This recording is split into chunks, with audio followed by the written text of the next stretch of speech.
So yesterday morning I fed my starter with 50 grams of water and 50 grams of flour. And this is this morning. This is what it looks like. It's beautiful, bubbly, and ready to go. Smells really acidic and strong. I also, about 45 minutes ago, put together my water. I did 608 grams of water, 789 grams of white flour, 76 grams of spelt flour, and 36 grams of rye flour, 18 grams of salt. And I mixed that together about 45 minutes ago, and I've got this dough here. So I'm going to now add my starter to my dough.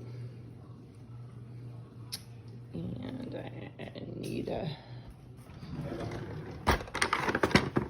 spatula. So, hold on, I'm gonna get that into the dough and I'll show you how I mix it in. So as you can see now, I've added my starter. I just put it over the top of the dough. And then I just kind of go ahead and stick my fingers in and hold, push, hold, so that it gets all added in. And then I just take it and I section by section pull it up and over the top, just creating layers and layers of the sourdough.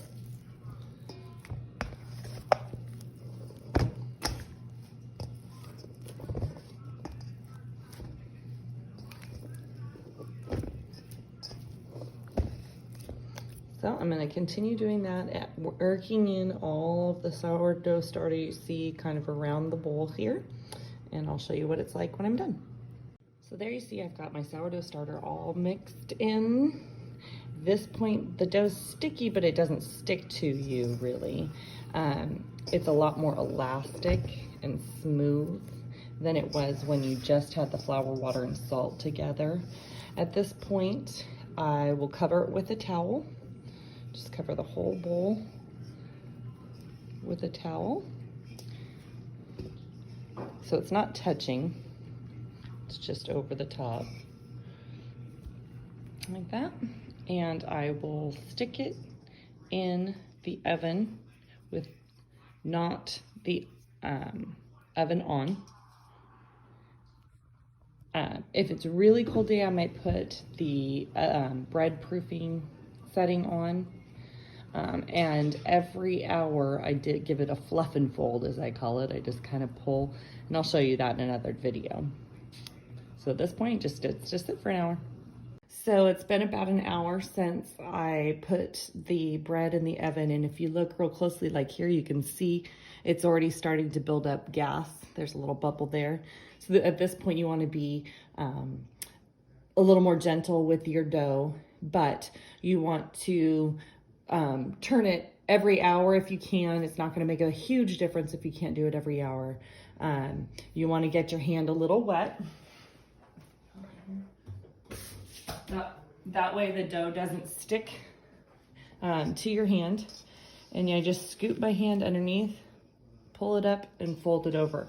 And then I turn, and I do this 4 times.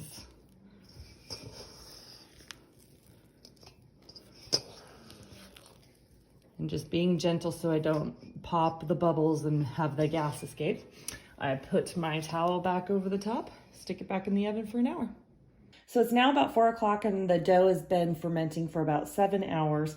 So I'm going to take it out of the bowl, shape it, and then let it bench rest for about an hour before I do the final shaping and put it into the baskets. So like we did before, I'm just going to take it and do my little fluff and fold here, being really gentle as I do this so that we don't release any of the gas. And after I've done my 4, I'm just going to take it all out. Now I did a double batch, so I need to cut this into 2 loaves.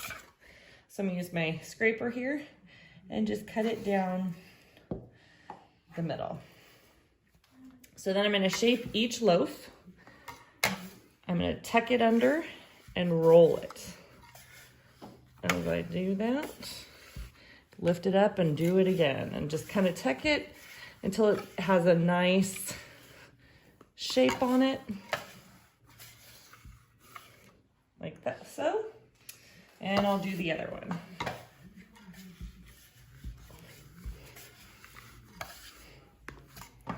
Tuck it under, tuck it under. And then I'm just gonna cover it with a bowl. I'll grab another bowl and cover the other one, and I'll just let it rest for about an hour. All right, it's now about 5 o'clock and the dough has bench rested for about an hour. So now we're gonna do the final shaping and put it into the baskets to rest overnight. So as you can see, mine have been used several times. It's got rice flour caked inside. This is rice flour. It does not absorb into the dough like a regular flour. So I just put a little more in there and kind of swirl it around. It's so that the dough doesn't stick to the basket overnight. I spread a little bit on my workspace here and a little bit over the top of the dough. And then now you want to work kind of quickly so you don't get the gas that's trapped inside the dough to come out. So scoop it up, flip it over, and then I'm going to quickly just kind of fold in the outsides and then roll it over and then pull it to me and pull it to me a couple of times until it makes a nice round shape. Plop it in upside down. So this is what it will look like. That will flatten out. And then I cover it with a shower cap. You can cover it with plastic wrap, whatever works. And then I'm gonna put this in the refrigerator and bake it tomorrow. All right, so the bread it sat on the counter for about 4 hours after I put it in the basket to let it continue to rise. And then I put it in the refrigerator about 9 o'clock last night. So, we have preheated the oven to 500 degrees. I'm going to put a little cornmeal in the bottom of my cloche. You can do this in a Dutch oven. You can do this in a cloche if you have it. Anything with a lid. I'm also gonna put a little bit more rice flour on the bottom. The dough tends to get a little wet overnight, and so I don't want it to stick to the bottom of my cloche. And I'm just going to gently tip it over, and it comes right out. Then I'm going to take my bread lane. It's best if you wet the blade, so I'm gonna do that real quick. And you're just gonna score the bread. I do a simple X works. You can get fancy if you want. Put the lid on and bake it in the oven for 20 minutes.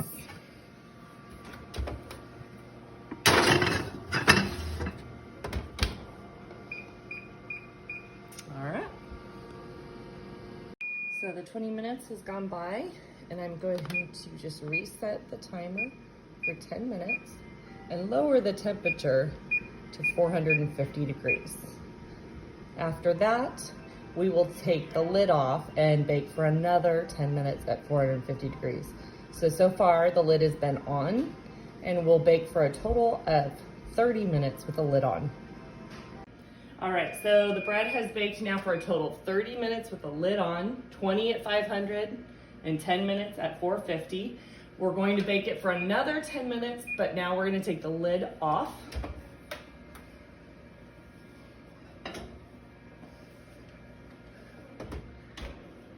And bake it for another 10 minutes.